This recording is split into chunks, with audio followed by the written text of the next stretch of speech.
You know, when I proclaimed martial law, I didn't proclaim martial law alone. It is made to appear as if I just signed the decree and said, I impose martial law on each and every one of you. No. I asked the legislature to please pass a law proclaiming martial law because there was anarchy in the country. Now, let me say this. The opposition was strong, and they were members of the Security Council, and somehow they adopted a resolution which required that there be a unanimous vote for the armed forces to be able to move. And therefore, the armed forces was immobilized. At the same time, I asked the opposition party to come and join me in a coalition government. I offered one half of the cabinet. And of course, they laughed at me and said, why should we join you? We're going to take over the government. By the time you are through with the exercise, you're dead, politically and otherwise. And they refused to join me. I asked the advice of the judiciary. I asked the Supreme Court justices, the Court of Appeals justices, and the members of the private sector. And all of them told me there's only one man who can proclaim martial law, and that is the president. And you are it. You are the only one who can proclaim martial law. This is why I must carry this particular mark in our history. I could not have transferred it to the legislature. Why? Because the legislature did not have the power. What does the Constitution provide?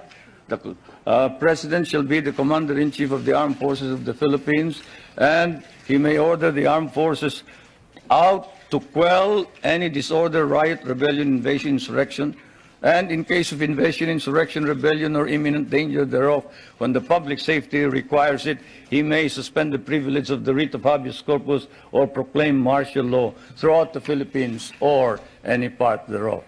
What does that provision provide? It provides that only the President can proclaim martial law. I repeat, that is why I had to assume responsibility. And I am not one for shirking duty. The people said there was necessity for proclaiming martial law. And the people said, you are the only official who can proclaim martial law. So I proclaimed martial law. And I sincerely believed that it was necessary to proclaim martial law to install order and stability because there was complete anarchy throughout the country at the time. Now, therefore, at that particular period, what was the status of our government? Our government was immobilized, impotent.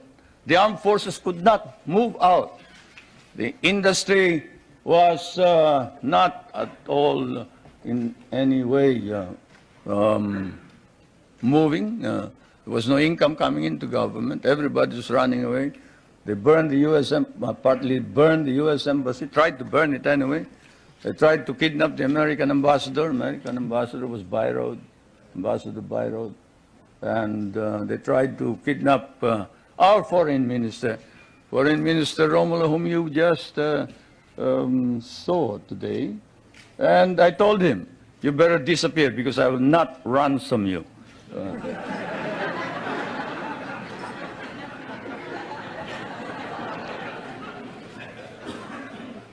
But whatever it is, they burned the Manila International Airport, they bombed the Supreme Court, they bombed the Constitutional Convention, they bombed the City Hall, they burned part of Malacanang Palace, they attempted to kidnap my children, they attempted to kill the President 8 times.